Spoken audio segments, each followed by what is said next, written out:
청년학당 MC 수염입니다. 정목입니다. 정목입니다. 네, 감사합니다. 잘 지내셨죠? 네, 아주 잘 지내셨죠. 뭐 날이 많이 더워져가지고 네. 이렇게 입고 다니면 좀 불편하진 않아요? 이제 너무 더워서? 덥긴 더운데 이게 제 매력 덩어리들을 이렇게 숨겨주고 감춰주는 역할을 하거든요. 그래서 저는 이게 편합니다. 목사라면 정장이죠. 목사라면 정장, 예, 맞습니다. 더운데 모자 괜찮으세요? 저도, 예, 괜찮습니다. 목사라면 모자죠. 예, 목사라면 모자죠. 네, 오늘은 사실 이제 주제 먼저 말씀을 드릴게요. 오늘 주제는 이제 부활입니다, 부활. 혹시 뭐 부활절, 부활주일 하면 좀 떠오르는 것들 있으세요? 계란. 계란, 그렇죠. 계란이 가장 좀 먼저 떠오르는 게 맞는 것 같아요.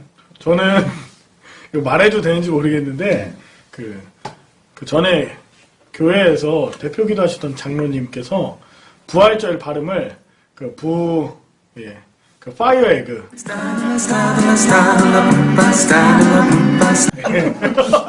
그거로 얘기하시는 바람에 부활절을 기도 시간에 그 엄청난 웃음과 대표기도 시간에 대표기도 시간에 성도들 다 있는데 네. 부활절 이렇게 그러니까 발음이 잘 안 되신 거죠? 그렇죠. 아니 근데 그렇게 이제 필기로 쓰신 것 같아요. 빨리 하면 진짜 그렇게 부활절. 네. 필기로 그렇게 쓰신 것 같고 필기로 그렇게 썼다고요?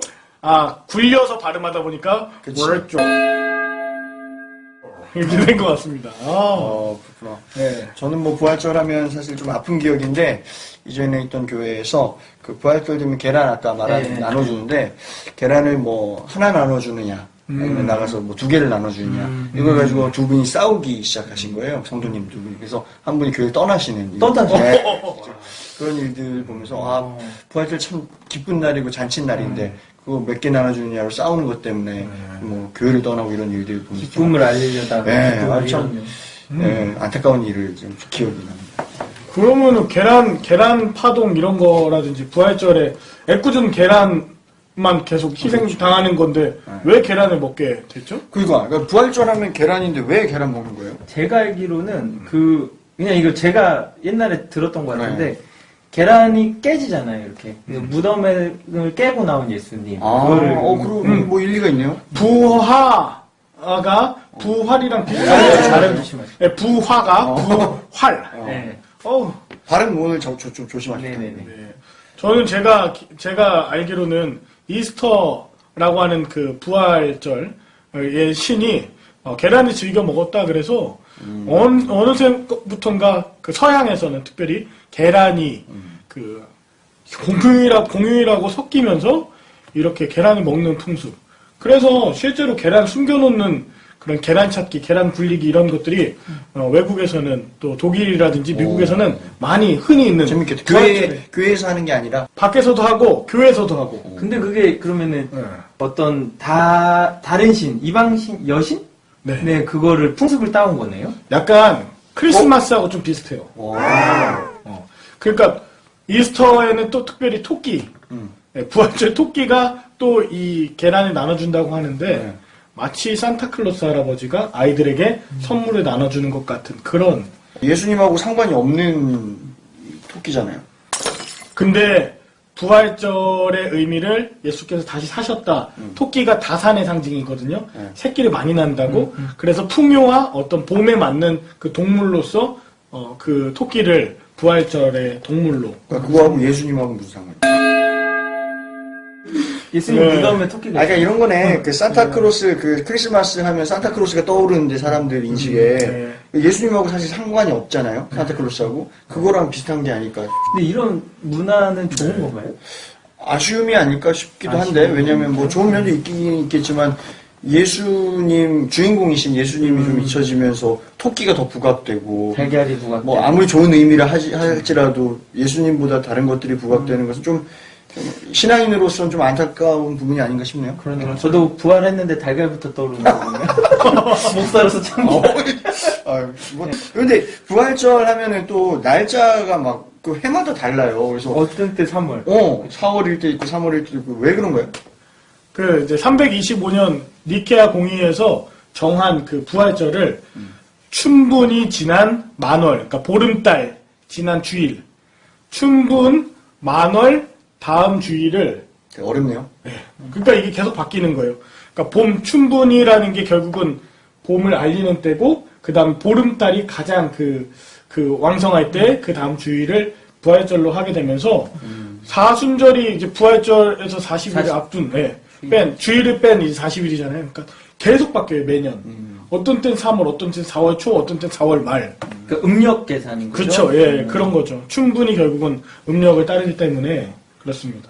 그러면 춘분에 하는 이유가 있나요? 그러니까 아까 말씀드린 춘분은 결국은 이렇게 자꾸 질문하는 거 보니까 뭐 이분이 지금 그 부활절을 만든 분 같이 느껴지네요. 우리 많은 지식을 갖고 네. 계시잖아요. 춘분에 이제 많은 것들이 소생하고 잎도 나고 자던 것들이 깨고 자던 것들이 깨는 것이 곧 부활하고도 연관이 있다. 예, 그래서 이제 부활절을 그렇게 정하게 된 것 같습니다. 그래, 오늘 하여튼 부활에 대한 이야기를 이제 나눠볼 텐데, 본격적으로 우리 마커스 보그가 말하는 부활, 어떻게 부활을 봐야 할까, 이것을 오늘 정목님께서 발제해 주시는 날이죠? 네. 그럼 정목님의 발제를 우리 박수로 시작하겠습니다. 일반적으로 예수의 육체, 시신이 살아났다고 그렇게 이야기하는 것을 우리는 부활로 이야기합니다. 그리고 여기에 중요한 키워드 하나는 빈무덤 사건입니다. 문자주의를 굳이 고집하지 않는 사람들 그리고 교회에서도 이 빈무덤 사건 그리고 육체적으로 살아났다고 하는 것 외에는 부활에 대한 다른 견해를 거의 가지고 있지 않아요. 물리적인 형태의 부활을 믿는 것을 우리는 문자 사실적 이해라고 말할 수 있는데요. 이 문자적 사실 이해와 상반되게 마커스 보그가 주장하는 또 다른 견해가 있어요. 그것은 바로 의미적 이해입니다. 문자 사실적 이해와 다르게 의미적인 이해에는 예수의 부활 두 가지를 강조하는데 첫 번째는 예수가 살아있다는 거예요. 예수가 과거의 한 포인트가 아니라 현재에도 그리고 앞으로도 우리와 함께한다라고 하는 그 영속적인 존재로서의 그 예수가 살아있다. 그 두 번째 의미는 뭐냐면 예수가 부활하신 이후에 제자들로 하여금 많은 사람들로 하여금 예수가 주님이시다, 그리스도이시다라는 그 고백이 그렇게 펼쳐지게 됐다는 것이죠. 그래서 보그는 당신은 지금 살아있는 예수와 함께하는가, 동행하는가, 예수가 당신 삶에 살아있는가, 그리고 예수가 당신의 삶의 주인인가, 그리스도이신가 라는 걸 그렇게 질문하면서 부활의 의미를 진짜로 다시 부활시켜라 라고 하는 그런 것으로 마무리를 하게 됩니다. 네. 깔끔한 정리 감사합니다. 그러니까 부활에 대해서 많은 그리스도인들이 예수님이 육체가 죽었다가 그 육체가 다시 살아난 그것을 믿는 것을 이제 부활에 대한 믿음이라고 보고 그게 대부분의 이해의 한계였다라고 얘기를 하는 건데 네. 마커스 보그는 그냥 육체의 다시 되살아남을 믿는 것 차원이 아니라 그 부활이라는 것이 가지고 있는 의미에 집중하는 것이 필요하다. 그렇죠. 이 얘기를 하는 거죠. 그렇죠. 근데 몇 년 전에 그 예수 형제 야고보의 유골이 어딘가에서 발견됐다고 하던데 그거 혹시 아세요? 들어본 것 같아요. 제 기억에는 2002년도예요. 월드컵? 월드컵 할 때? 우리는 월드컵에 열광하고 있었는데 그때 이제 발견된 게 예수의 형제 야고보라고 적혀져 있는 그 납고람이 있는 거예요. 근데 주로 이제 이스라엘에서는 가족 매장을 하잖아요. 거기에 보니까 마리아 그 유골도 있고 뭐 여러 가지가 있다고 하는 6구의 그 유골이 나왔어요. 근데 그 당시에 유골은 맞고? 그쵸. 예수 당시? 탄소를 해보니까 그게 1세기고. 대박. 그래서 야 예수의 유골이 있을 수도 있겠다 막 하면서 엄청나게 관심을 가졌는데 고고학자들이랑 여러 사람들의 그 반발로 그냥 다시 묻었어요. 진짜? 네, 그게 그렇게 묻혀진 사건이 2002년도에 있었어요. 우리가 한번 가봐야겠네요. 근데 네. 예수의 유골은 발견되면 안 되잖아요. 왜냐면 예수는 육체적으로 살아났고 승천했잖아요. 없어야 되는 거죠. 없어야 되죠. 그러니까 지금 현대 사람들은 만약에 거기를 무덤을 캠코더로 찍고 있으면 네. 그 죽었던 예수님이 이렇게 일어나가지고 딱 다시 걸어나가는 그런 거를 상상을 하는데 그쵸? 근데 그거는 사실은 우리가 지금에 와서 그것을 역사적으로 밝혀낼 수가 없다. 그 문자 사실적 이해에 입각한 사람들은 예수님 반드시 그렇게 일어나셔야 되는 거예요. 그 패션 오브 크라이스트 이제 마지막 장면 보면 이렇게 예수님 딱 일어날 때 여기 구멍 뚫리고 딱 하잖아요. 예수님 그렇게 육체적으로 났어야만 그 장면을 또 목격하고 뼈가 없어야만 이제 부활이 성립이 되는 거죠. 그것만 제일 중요한 거기 때문에 그런가? 그렇죠. 그 예수님이 육체적으로 부활한 거 그게 제일 중요해요. 그래서 그게 마커스 복음이 이렇게 질문하는 거잖아요. 그게 실제 그렇다 한들 그게 너희들과 우리 지금 믿는 우리들과 또 무슨 상관이 있나, 무슨 의미가 있나. 그래서 부활에 대한 또 부활을 기술해 놓은 성경이 말하고자 하는 의미가 뭔가 이것을 찾아내는 작업들이 더 중요하다. 그걸 좀 빨리 찾아내자. 지금 그 얘기를 하고 있는 것 같아요. 맞아요. 네. 역사적으로 예수가 육체적으로 죽었지만 역사적으로 예수가 부활했다고 그렇게 믿었고 그렇게 증인되었던 사람들이 변화된 삶, 역사적으로 변화된 삶, 그것을 우리가 의미라고 지금 보고 있는 거죠. 그 예수가 그냥 부활한 것으로 끝난 것이 아니라 변화된 그 의미가, 그 이유가 바로 예수의 부활이 있었다. 그래서 바울은 예수의 죽음 50년이 지나고 나서 예수를 만났다라고 얘기를 하잖아요. 그러니까 그것은 꼭 육체적으로 만난 게 아니잖아요. 그리고 우리가 지금 예수를 만난다는 것도 그런 의미가 그렇죠. 아니죠. 육체적으로 예수를 만났다고 주장하는 사람들도 분명히 있겠지만 그건 좀 믿기가 어렵고 대부분의 부활 예수에 대한 경험을 우리가 일상 가운데서도 한다는 것은 그런 의미가 아니죠. 그러나 그럼에도 우리는 예수는 우리와 함께 살아있다라는 고백은 하잖아요. 당연히요. 믿죠. 그게 이제 중요하다는 것 같아요. 마커스 복음. 그러니까 여기 제가 이 부활을 하면서 좀 책을 찾아봤어요. 하나의 본 게 강일상 선생님이 쓴 부활되어야 할 부활이라는 책이에요. 근데 그 책에서 말하는 게 뭐냐면 이 구절, 고린도전서 15장의 구절을 하는데 죽은 사람의 부활이 없다면 그리스도께서는 살아나지 못하셨을 것입니다라는 그 구절이 있거든요. 그러니까 생각해보면 죽은 사람들이 부활하지 않는다면 그리스도도 살아나지 못했다. 는 말이에요. 이상하지 않아요? 그쵸? 네. 근데 이거를 직역을 하셔요, 그분이. 근데 이거 어떻게 하면요? 죽어있는 사람의 부활이 없다면으로 해요. 그래서 그러면 그리스도께서 살아나지 못하셨다는 건데, 이거를 말씀하시면서 하시는 게 죽음에 대해서 한번 질문을 하셔요. 그러니까 우리는 살아있지만 죽은 사람들을 보잖아요. 그러니까 살아있음에도 죽은 것처럼 사는 사람들. 그러니까 그걸 신앙적 표현으로 하면 우리는 하나님을 향해서 있는 사람을 산 사람이라고 하고 죄에 물들어서 하는 사람을 죽은 사람들이라고. 그러니까 그런 의미인 것 같아요. 그러니까 예수는 죽어있는 사람들을 깨우셔서 그들 안에서 살아나신 거죠. 그래서 그들이 발견을 해서 부활을 고백할 때 예수도 그렇게 부활이 된다. 그러니까 우리 내면 안에서. 그래서 부활을 믿는다는 것은 그거를 그냥 입으로 시인하냐, 뭐 그런 역사적으로 뭐 무덤에서 일어나느냐 이런 것이 아니라 내 안에 예수께서 살아 계심을 고백하는 사람은 저 죄의 죽음의 문화에서 일어나가지고 저 하나님을 향해서 산 사람이 됩니다. 지금 되게 예수가 부활했다고도 고백할 수 있지만 죽어있던 내가 깨어나서 예수를 다시 바라보는 것, 그게 부활이다. 진짜 부활. 예수는 늘 살아계시고 늘 함께 계신데 우리가 현재 죽어있던 내가 다시 예수를 바라보게 되는 것, 변화되는 것, 그것이 부활의 증거다. 너무 귀한 이야기인 것 같습니다. 이 부활 예수가 어떤 의미인가? 그 예수가 지금 살아계시다는 것은 또 어떤 의미인가? 어떤 의미인가? 그래서 그 안병모 선생님은 그 예수가 살아났다라는 것이 단어가 에게이로잖아요. 네. 근데 일어나다 또 걸기한다라고 해요. 그러니까 너는 예수를 그 여인들에게 너는 예수를 갈릴리에서 볼 것이다라고 했는데 그게 무엇이냐면 그 예수를 따르던 사람들 완전히 절망했잖아요. 그러니까 하나님 나라 운동이 끝났다. 예수 운동이 끝났다. 근데 그 한 청년이 너는 예수를 갈릴리에서 볼 것이다라는 것은 예수의 운동이 아직 끝나지 않았다. 그 갈릴리에서 또다시 예수는 살아나서 그 예수를 따르는 사람들을 통하여서 하나님 나라의 운동이 계속된다. 그러니까 운동의 차원으로도 볼 수 있다고 하는 게 이제 안명근 선생님입니다. 그래서 사실 부활은 고백하는 차원이 아니라 살아내는 차원. 실천하지 못하고 지식적으로만 알고 있었던 그 삶이 행동하고 변화된 삶으로서의 변화. 그게 부활이라고 말씀해 주시는 것 같아요. 네. 또 이 부활을 이해하는 데 있어서 중요한 게 아까 마커스 보그가 그러니까 예수님이 주님이시다. 이런 부분이 나온 것 같은데요. 네. 근데 이제 역사적으로 봤을 때 그 주님, 하나님의 아들, 뭐 그런 표현들이 있잖아요. 사실은 근데 그게 로마의 황제의 칭호였잖아요. 근데 베드로나 그 예수의 제자들은 로마의 황제의 칭호를 예수에게로 돌려요.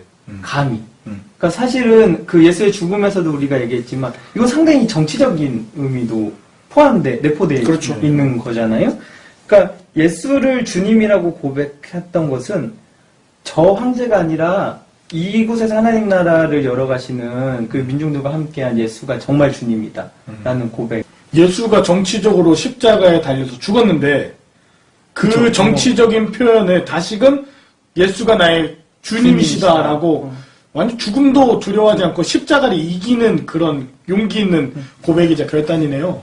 그래서 그 표현이 베드로의 표현이 되게 귀한 게 고백이 근데 그 고백에 교회가 세워지잖아요. 네. 너의 그 믿음의 고백에 교회가 세워지는데 근데 그게 가이사랴라는 지역에서 고백된 말이거든요. 가이사랴 빌립보. 그렇죠. 거기는 이제 로마의 황제를 기리기 위해서 신상이 막 세워지고 그렇죠. 그 도시는 온통 로마의 황제를 찬양하는 소리가 가득했던 그 한복판에서 베드로는 아니다. 예수가 주님이시다. 그러니까 자신의 목숨을 건 그런 고백이었죠. 그 고백을 한 그를 통해서 예수가 진짜 부활하신다 볼 수 있겠네요. 그렇죠. 그러니까 그 고백 위에 세워진 게 교회.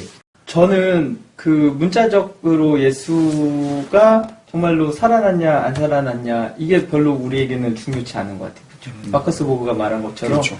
그 의미가 도대체 무엇인가. 그래서 그들이 말하고자 했던 그 부활이 무엇인가를 우리가 좀 봐야 되는데 근데 우리 한국 기독교 자꾸 교회에 대한 비판적인 얘기를 해서 좀 마음이 아프지만 교회들은 사실은 교회에 부활신앙이 있냐 정말로 그거를 좀 질문을 해보고 싶어요.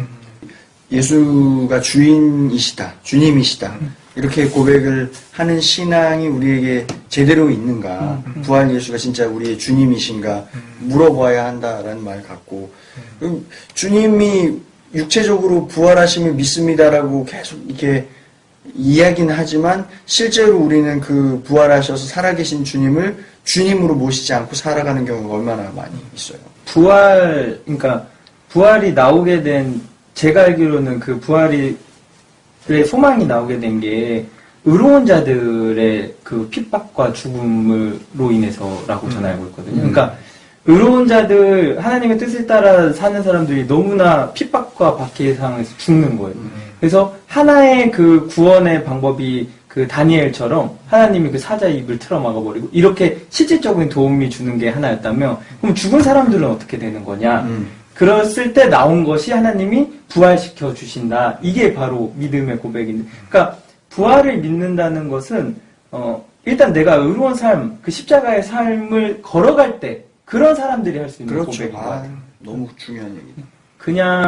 그냥 예수님 사는 거 믿어? 믿어. 그래서 부활신앙이 아니라 그 길을 따르는 사람들의 입술에서 나오는 고백이어야 된다. 그래서 저는 이거를 먼저 믿고 따르고 사는 사람한테는 죽음의 문화와 위협이 별로 두렵지 않을 것 같아요. 죽음을 넘어 부활하는 삶을 미리 바라보고 가셨던 예수님.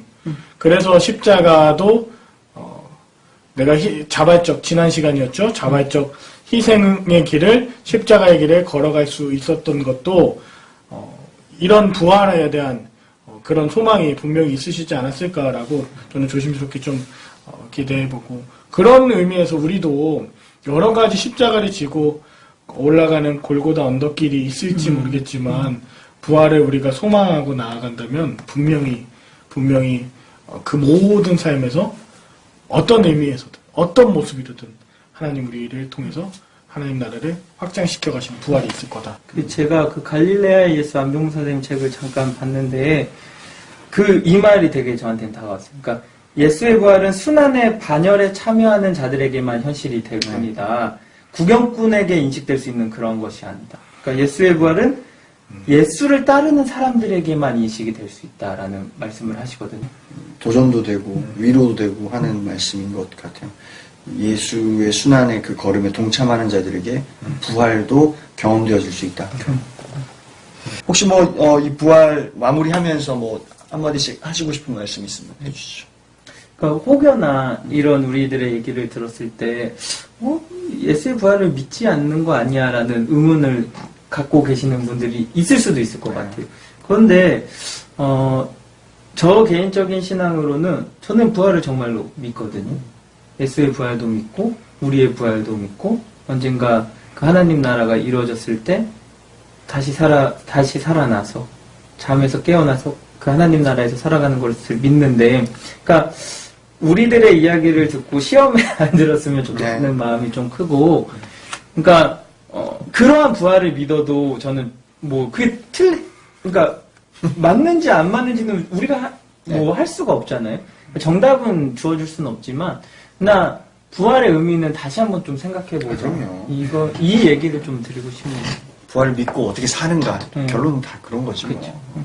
저는 예수님 부활하셨는데 우리도 부활할 수 있을까라고 고민하는 사람도 있을 것 같아요. 근데 분명하게 예수님께서는 요한복음 11장에도 이제 분명히 나오지만 나사로에게 찾아가셔서 나흘이나 되어서 죽은 지 나흘이 되어서 썩은 냄새가 난다고 하는 그 상황에서도 그들의 아픔과 고난과 그들이 얼마나 신실하게 예수 그리스도를 사랑하면서 따라왔는지를 아셔서 다시 부활시켜 주시잖아요. 특별히 이 방송을 들으시는 청년들 가운데 가정적인 어려움, 불화, 그런 나사로의 삼남매 같은 그런 어려운 상황이 있는 우리 청년들에게 예수님께서 오늘 찾아가셔서 만지셔서 돌문을 여시고 부활시키시는 그런 일들이 신앙적 부활이 다시 있었으면 좋겠습니다. 저는 돌무덤 하니까 또 잠깐 생각이 나는데 그 돌무덤을 옮기라고 했잖아요. 거기서 예수님이. 그러니까 거기서 하는 말이 이미 끝났다고, 이미 막 냄새가 진동을 하고 이미 부활 못한다고 이제 이렇게 얘기를 하는 거죠. 근데 사실 그게 우리들의 모습이 아닌가 싶어요. 부활을 입으로는 부활한 거 믿습니다라고 기계적으로 얘기는 하지만 사실 실제로 예수님께서 오늘도 부활의 역사가 일어날 거야. 그러니까 돌을 옮겨, 돌 무덤을 옮겨 이것을 우리 실천하는 믿음에 그것을 요청하시는데 명령하시는데 우리는 그것을 행하지 않으려고 하는, 이미 어쩌면 우리는 오늘의 부활은 꿈꾸지도 않고 믿지도 아니하는 그런 모습들이 우리 안에 있지 않나 이런 생각. 조금의 순종도 하지 않고 알아서 다 해주길 바라는 돌문은 우리가 열어야 돼요. 그렇죠. 그래서 어떤 형의 고백인데 제 고백이기도 하고, 예전에 그 박근혜 정권 때 탄핵이 같이 유명? 괜찮습니다. 그렇게 나갔는데 그 형이 얘기한 게 그거예요. 그러한 세월호 집회 때였던 것 같아요. 세월호 집회 때 막 경찰들이 와가지고 막 그 사람들을 다 연행해 가고 막 저것도 쓰고. 근데 그 상황에서 그 형이 그랬던 게 뭐냐면, 나는 그 자리에서 살아계신 예수님을 만났다라는 얘기를 했거든요. 그러니까 더 나은 세상을 향해서 그 예수를 따르는 그 길에서 우리는 살아계신 예수를 만날 수 있지 않을까. 오, 좋네요. 오늘 부활하니까 괜히 제 마음도 다시 막 소생되어지는 듯한 마음도 들고, 예수님이 제 안에서 제 부족하나마 손과 발을 통해서 다시금 역사하실 것 같다는 기대도 들고 하는데, 오늘 귀한 발제해주신 우리 정목님과 또 함께 나누신 홍목님, 우리 서로를 격려하며 박수하겠습니다. 부활에 관한 찬양인데요. 우리가 부활절 때도 많이 부르고 또 함께 하시는 주님을 고백할 때 살아계신 주, 살아계신 주, 살아나셨던 주님이 아니라 살아계신 주. 영어로는 because he lives인데요. 이게 후렴에 이렇게 나와요. Because he lives, I can face tomorrow. 그가 살아계시기 때문에 나는 내일을 담대하게 직면할 수 있습니다. Because he lives, 그가 살아계시기 때문에 all fear is gone. 모든 두려움이 사라집니다. Because I know, 내가 이것을 알기 때문입니다. He holds the future. 내 미래를 붙잡고 계시는 것을 내가 믿기 때문에. We have a future.